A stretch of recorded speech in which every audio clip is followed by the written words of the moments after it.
Old pension scheme क्या थी, जो आदमी सरकारी नौकरी लग जाता था उसको जितनी वो नौकरी करेगा, जैसे 60 तक तो हर कोई नौकरी कर सकता है, 60 के बाद जब वो रिटायर होता था तो इसको पैसे मिलते थे हर महीने पेंशन के नाम पे। और ये पेंशन 1-2 हजार नहीं थी, ये पेंशन इतनी थी कि इसकी जिंदगी इज्जत के साथ कट जाती, इसे अपने बहू बेटे के सामने हाथ ना फैलाना पड़ता कि बेटा मेरा चश्मा बनवा दे या डॉक्टर के पास ले चल। एक तो इसको बैठे बिठाए पैसे मिलते, बुढ़ापे में पैसा ज्यादा जरूरी होता है, जवानी में तो सब कमा लेते हैं, लेकिन जब 65 साल 70 साल पकड़ते हैं, शरीर कमजोर होता है, तब पैसा कैसे कमाएं, काम तो कर नहीं सकते, तब बच्चों को बोझ लगते हैं माँ बाप, चाहे माँ बाप ने कितना ही कुछ भी करके खिलाया हो तब बोझ लगने लगते हैं, ये ह्यूमन नेचर है। इसीलिए अपना पैसा होना बहुत जरूरी है। अगर पैसा होगा तो आदमी ठाट से बैठ के खाएगा। और आदमी जो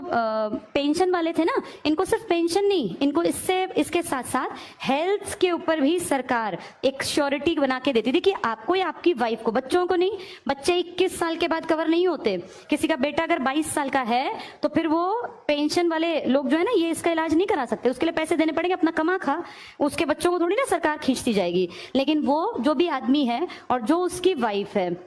इन दोनों का सारा मेडिकल का खर्चा सरकार उठाती थी। अगर ध्यान से देखा जाए तो ये बहुत जरूरी और बहुत अच्छी बात थी। देखो, मैं जैसे कुछ लोग कहेंगे कि नहीं इससे देश का नुकसान होगा, ये कहना बहुत आसान है, लेकिन इस पे थोड़ा सा अगर दिमाग लगाया जाए कि सरकार खुद अपनी जबान से कहती है कि जी टोटल हमने जो सरकारी नौकरियां दे रखी हैं वो तो आबादी के 1% के आसपास को हैं, तो 1% के आसपास ही तो लोग मांग रहे होंगे पेंशन, फिर क्या दिक्कत है? 50% तो तुम मानते ही नहीं कि लोग काम करते हैं सरकारी। और अगर मान लो हम कहते हैं, ये इनका कहना है आजकल मंत्रियों का इन सबका, कि ओल्ड पेंशन स्कीम से देश को बड़ा नुकसान होगा। तुम जो इतने खर्चे करते हो फालतू के, इतने गबन करते हो, इससे नुकसान नहीं होता। और अगर नुकसान होता है तो हमारे MLAs को, हमारे MPs को, हमारे CM, PM, president of India, vice president of India, इन सबको क्यों मिल रही